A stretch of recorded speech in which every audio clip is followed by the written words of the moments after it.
اس کے بعد حضرت نے ایک مسئلہ چھیڑا ہے اور وہ مسئلہ ہمارا سب کا ہے، لہذا پہلے تھوڑی سی گفتگو اس پر کر لیں۔ وہ مسئلہ یہ ہے کہ یہ دیوبندیت کیا چیز ہے؟ ساری دنیا میں مسلمان ہیں، ساری دنیا میں قرآن ہے، ساری دنیا میں حدیث ہے، کہ یہ دیوبندیت کیا چیز ہے؟ اس کو ہر سمجھدار آدمی سمجھنا چاہتا ہے، جاننا چاہتا ہے۔ حضرت نے یہ مسئلہ چھیڑا تھا تو اب مناسب یہ معلوم ہوتا ہے کہ پہلے اسی مسئلے پر تھوڑی گفتگو کر لیں۔ بھائیوں اور بزرگوں، آپ جانتے ہیں وہ کتنا بھی شاندار سے شاندار محل بلڈنگ ہو،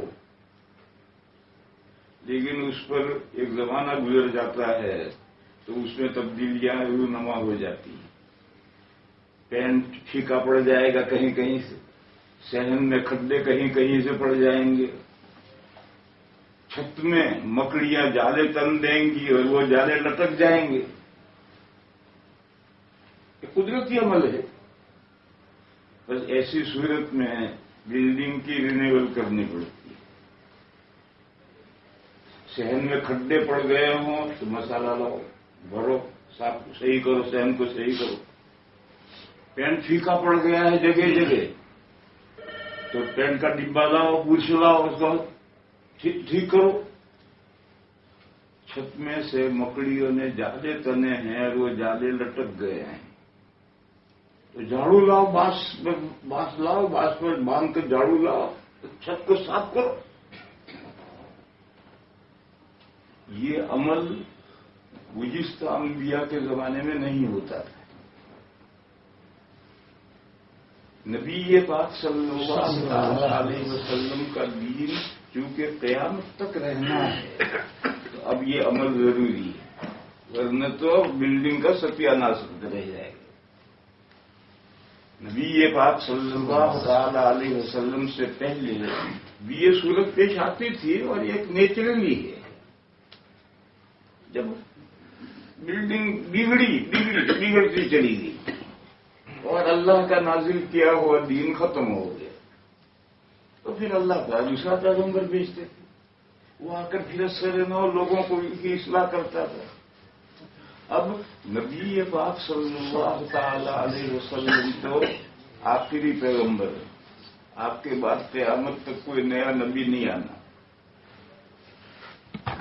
اور اس کی دلیل یہ ہے کہ دین اسلام کا مدار جن دو چیزوں پر ہے ان کی حفاظت کی ذمہ داری اللہ نے لے لی ہے، اور جب قرآن حرف حرف محفوظ ہے قیامت تک تو نئے نبی کیا ضرورت ہے؟ نیا نبی آ کر کیا کرے گا؟ ہاں قرآن بگڑ جائے نہ رہے تو نئے نبی کی ضرورت ہے، لیکن جب اللہ نے گارنٹی لی ہے اور جس کو اللہ رکھے اسے کون چکھے، اور قیامت تک یہ ہمارا اعتقاد ہے۔ 14 صدیاں تو گزر گئی، ایک حرف کوئی ادھر سے ادھر نہیں کر سکا، اور ہمارا ایمان ہے کہ قیامت کی صبح تو قرآن کا ایک حرف ادھر سے ادھر نہیں ہو سکتا۔ اور قرآن متن ہے، متن انگریزی میں کہتے ہیں ٹیکسٹ، اور حدیثیں اس کی شرح ہیں۔ تو اگر حدیثوں میں کوئی کچھ گڑبڑ کرے گا تو متن سامنے رکھ کر وہ گڑبڑ ٹھیک کر لی جائے گی۔ متن میں گڑبڑ ہو جائے اس کو حل کرنے کی کوئی ضرورت نہیں، لیکن متن محفوظ ہو اور شرح میں تھوڑی بہت گڑبڑ ہو جائے تو اس کو ٹھیک کیا جا سکتا ہے۔ چنانچہ حدیثوں میں گڑبڑ کرنے والوں نے کی مگر چلی نہیں۔ ہارون رشید کے زمانے کا قصہ ہے، ایک واضح حدیث گرفتار کر کے لایا گیا، اس کا وہ حدیث گھڑتا تھا، گھڑ کر کے امت میں چلاتا تھا، وہ مجرم پکڑ کے لایا گیا۔ ہارون رشید نے حکم دیا گردن اڑاؤ، یہ ثابت ہو گیا، مقدمہ چلا، اور جب یہ بات ثابت ہو گئی کہ یہ حدیث گھڑتا ہے اور گھڑ کے لوگوں میں چلاتا ہے تو ہارون رشید نے حکم دیا اس کو قتل کرو. قتل کرنے لے کر چلے تو اس نے کہا مجھے بادشاہ سے ایک بات کہنی ہے. واپس لائے. اس نے کہا آپ مجھے قتل تو کر رہے ہیں لیکن میں 1000 حدیثیں گھڑ کر لوگوں میں پھیلا چکا ہوں. تو آپ مجھے قتل کر دیں گے تو وہ کون بتلائے گا کہ میری گھڑی ہوئی حدیثیں جو میں نے پھیلائی ہے. دیکھو کم وقت میں نئی بات گھڑی. اب وہ صحیح حدیثوں کو کہے گا میری گھڑی ہوئی، یہ بھی میری گھڑی ہوئی، یہ بھی میری گھڑی ہوئی. تو اس نے 1000 تو حدیثیں گھڑی تھی نہیں گھڑی تھی اللہ جانے، لیکن یہ نئی بات گھڑی کہ میں نے 1000 حدیثیں پھیلائی. تو ابھی ہارون رشید رحمہ اللہ نے کہا لے جاؤ اسے قتل کرو. اور وہاں ایک محدث بیٹھے تھے. اس نے اشارہ کیا کہ یہ شیخ بیٹھے ہیں، یہ تیری گھڑی ہوئی حدیثوں کو صحیح حدیثوں میں سے ایسا نکال کر باہر کر دیں گے جیسے گوندے ہوئے آٹے میں سے بال کھینچ کر نکال دیا جاتا ہے. آٹا گوندھا جس میں بال آ گئے، اب اس بال کو پکڑ کر کے کھینچ لیں تو بال پر آٹے کا کوئی جز نہیں آئے گا اور بال کا کوئی جز آٹے میں نہیں رہے گا. تو تیری گھڑی ہوئی حدیثوں کو تو صحیح حدیثوں میں یہی طرح سے نکال کر الگ کر دیں. مجھے اس قصے میں کیا سمجھانا ہے کہ حدیثوں میں گڑبڑ کرنے والوں نے کی، مگر اس گڑبڑ کو نکالنا، واضح کرنا، سمجھنا آسان ہے کیونکہ حدیث تو شرح ہے قرآن کی. اور جب متن محفوظ ہے تو شرح کو ٹھیک کرنا کیا مشکل. جو شرح متن کے موافق ہے وہ معتبر ہے، متن کے خلاف ہے وہ غیر معتبر ہے. اسی لیے اصول حدیث میں سے ایک رائے ہے کہ حدیثوں کو قرآن پر پیش کرو. اللہ کتاب اللہ ایک رائے ہے. تو جب قرآن کریم قیامت تک محفوظ ہے اور قرآن کریم کی تبیین و تشریح شرح قیامت تک کے لیے محفوظ ہے تو اب نئے نبی کی کیا ضرورت. اسے کوئی نیا نبی نہیں آئے گا. لیکن جو اسلام کا محل ہے یعنی امت مسلمہ، اسلام کا محل کیا ہے؟ قرآن و حدیث کا ماڈل ہے اور اس ماڈل کے مطابق یہ امت مسلمہ تیار ہوئی. یہ جو محل ہے اس محل میں فساد آئے گا، نیچرلی بات ہے. زمانہ طویل گزرنے کے بعد یہ صورتحال آتی ہے.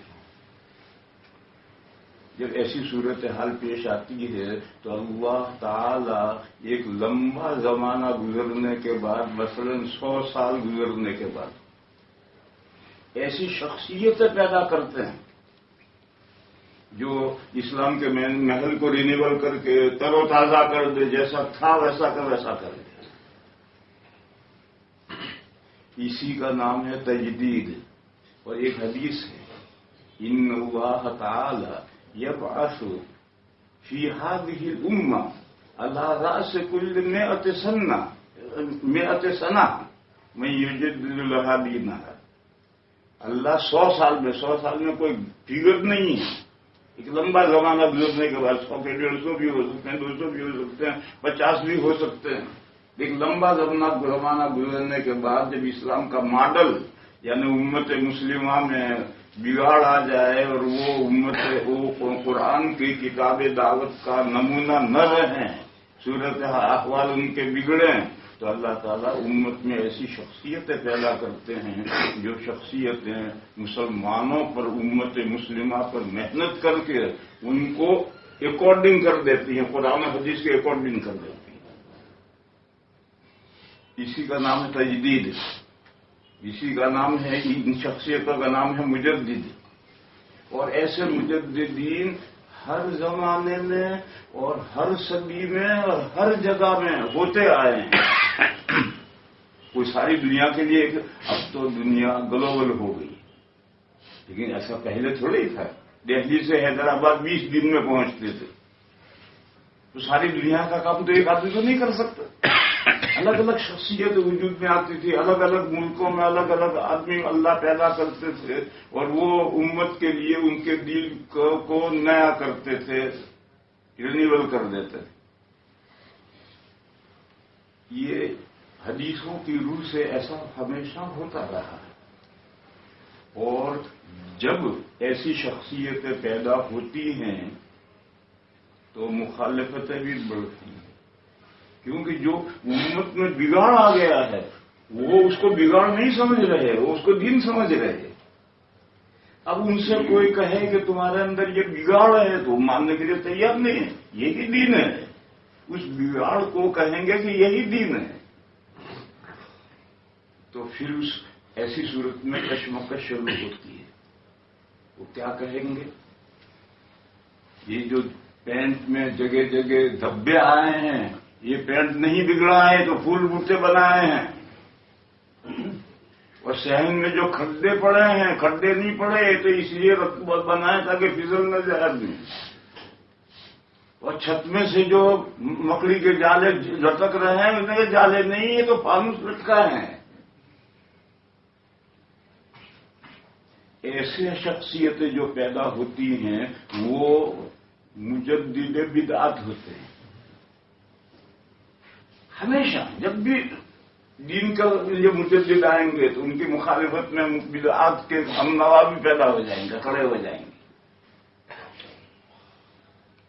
اس کے بعد پھر آگے یہ سمجھو، علماء نے یہ بات لکھی ہے، میں نے ایک بات تو میں نے کہی کہ ساری دنیا کا ایک مجدد ہونا ضروری نہیں ہے،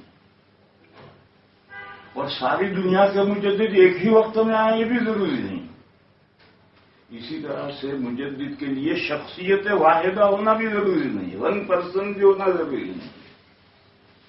ایک پورا ادارہ یہ کام کرے تو ایسا ہوتا ہے۔ بس میرے بزرگ اور بھائیوں، 100 سال 150 سال پہلے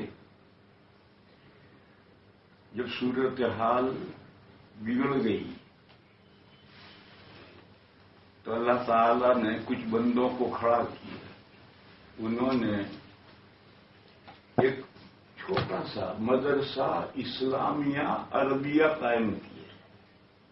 کوئی یونیورسٹی نہیں، کوئی بہت بڑا ادارہ نہیں، چھوٹا سا اسکول مدرسہ اسلامیہ عربیہ قائم کیا۔ وہی درخت تناور بن گیا ہے، اس پر پھل آئے اور ان پھلوں کو ایک دنیا نے فائدہ اٹھایا اس سے۔ اور جب یہ کام شروع ہوا تو اسی ہندوستان میں شدید مخالفت کرنے والے بھی پیدا ہوئے، اور سخت سے سخت مخالفتیں ہوئی۔ حضرت شاہ ولی اللہ صاحب علیہ الرحمٰن حجت اللہ بالغہ میں لکھا ہے کہ ایسی صورت میں مخاصمات شروع ہو جاتے تھے، اور ان مخاصمات میں حصہ لینا افضل جہاد ہے۔ حضرت شاہ ولی اللہ صاحب نے یہ بات لکھی ہے۔ بس دارالعلوم دیوبند نام ہے اس تجدیدی کارنامے کا جو امت کی صورتحال میں بگاڑ پیدا ہونے کے بعد میں ادارہ قائم ہوا، اور ادارہ آہستہ آہستہ بڑھتا رہا، فضلہ نکلتے رہے، ساری دنیا میں پھیلتے رہے، اور درختوں سے درخت لگتے رہے۔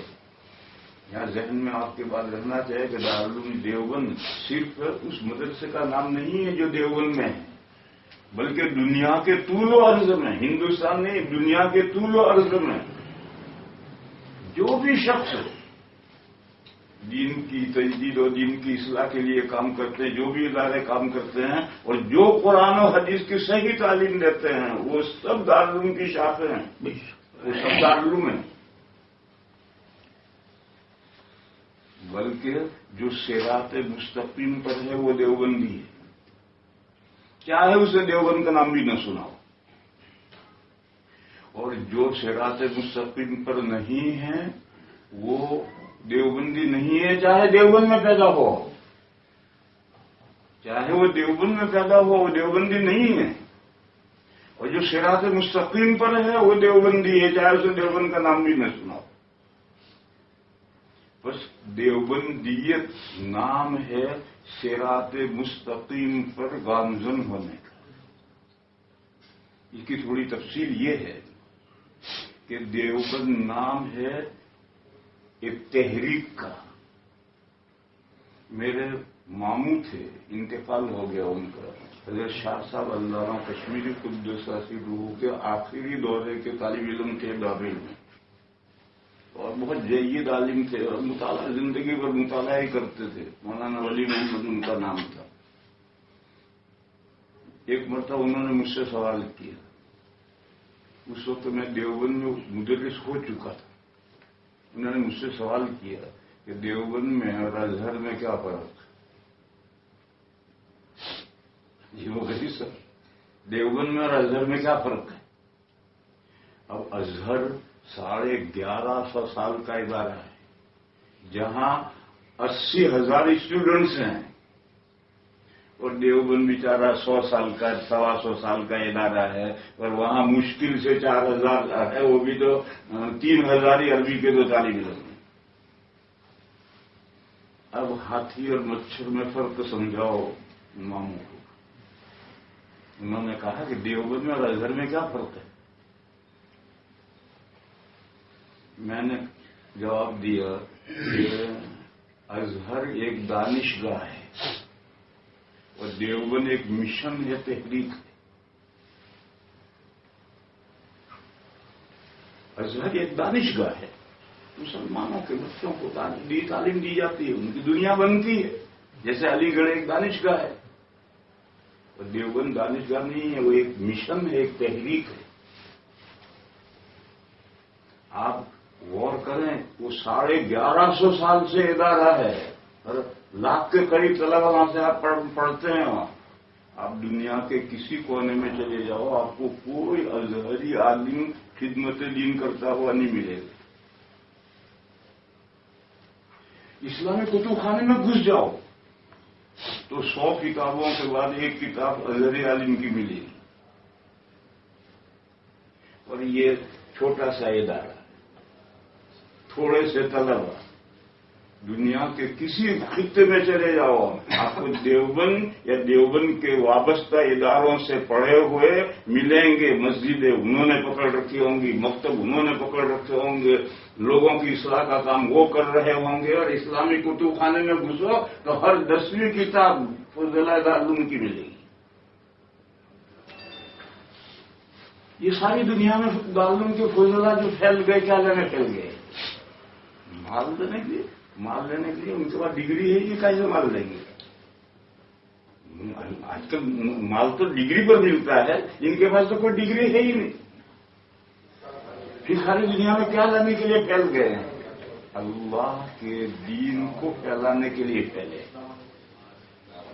جب کوئی مشن ہوتا ہے، تحریک ہوتی ہے، تو اس تحریک میں جو وابستہ ہوتے ہیں ان کا یہی حال ہوتا ہے، گھر کو چین نہیں آتا ان کو. تو میں نے ماموں کو یہ سمجھایا کہ دارالعلوم دیوبند ایک تحریک ہے، ایک مشن ہے.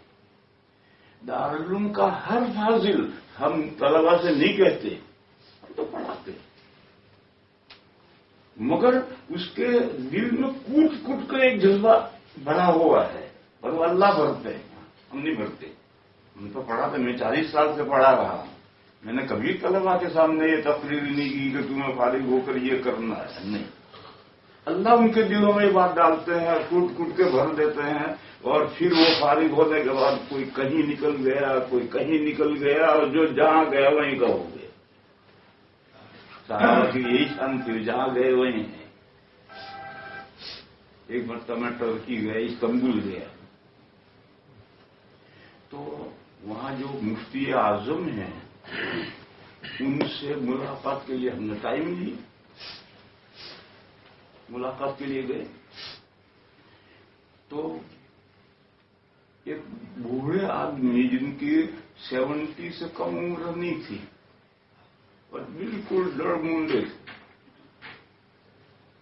ہمیں بتلایا کہ مفتی اعظم ہے.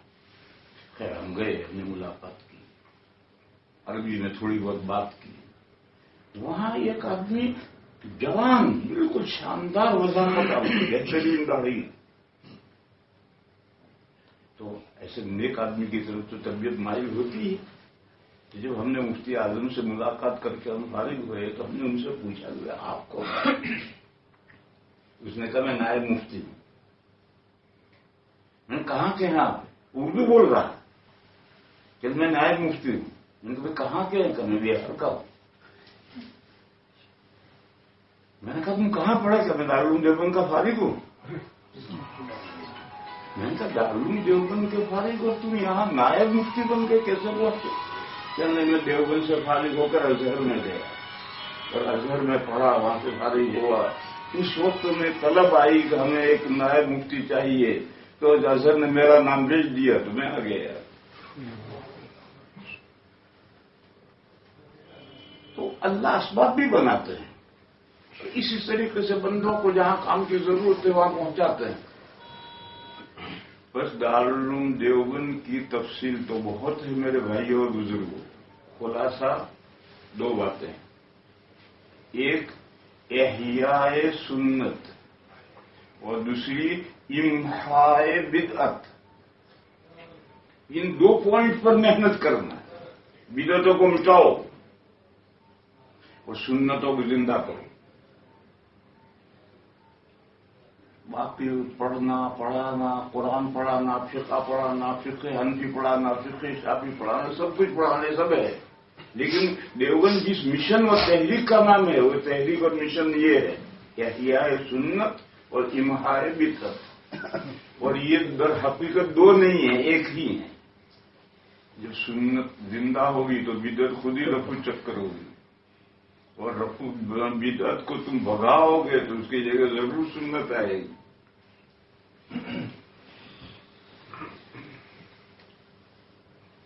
کچھ لوگ ایسا خیال کرتے ہیں کہ دیوبند میں فقہ حنفی پڑھانے کے لیے دیوبند کا ادارہ ہے، قطعاً غلط۔ ہمارے یہاں ہر سال کم سے کم 200 شافعی طلبہ ہوتے ہیں کیرالہ وغیرہ کے، اور کبھی کبھی مالکی بھی آ جاتے ہیں۔ یہ سوڈان ہے، سوڈان کے دو بہترین طالب علم ہمارے یہاں پڑھ کر گئے ہیں، احمد میرت اور عبد الکریم، وہ بہترین، وہ وہاں سے یمن میں آ کر پڑھا رہے ہیں۔ اور اسی جدے کے محمد غامدی نام کا ایک طالب علم حنبلی تھا، وہ ہمارے یہاں کر پڑھ کر گیا۔ اور بھی ان سے نام مجھے یاد آئے، کوئی بتا نہیں سکتا کہ 150 سال میں کوئی شافعی پڑھنے آیا ہو اور وہ شافعی حنفی بن گیا ہو، مالکی آیا اور وہ حنفی بن گیا ہو، حنبلی آیا اور وہ حنفی بن گیا ہو، کوئی مثال واقعہ نہیں ہے۔ کیوں نہیں؟ یہ چاروں فقہا کے مذاہب برحق ہیں، برحق ہیں، تو پھر مذہب بدلنے کی کیا ضرورت ہے؟ تمہارے ایک مذہب برحق، اپنے مذہب پر رہو۔ تو یہ لوگوں کے اندر ایک تصور ہے کہ فقہ حنفی پڑھانے کے لیے اور اس کی ترجیح کے لیے ادارہ ہے، ایسا نہیں ہے میرے بھائیو۔ اہل حق رہو، ائمہ اربعہ کے جو فالوورز ہیں وہ اہل حق ہیں، اہل حق رہو، اور یہ مشن ہے دارالعلوم کا، اس میں حصہ لو، ساری دنیا میں پھیلو، سنتوں کو زندہ کرو، بدعتوں کو مٹاؤ، اور مسلمانوں کی دینی خدمت کرو۔ یہ دیوبند کی تحریک کا ایک خلاصہ ہے۔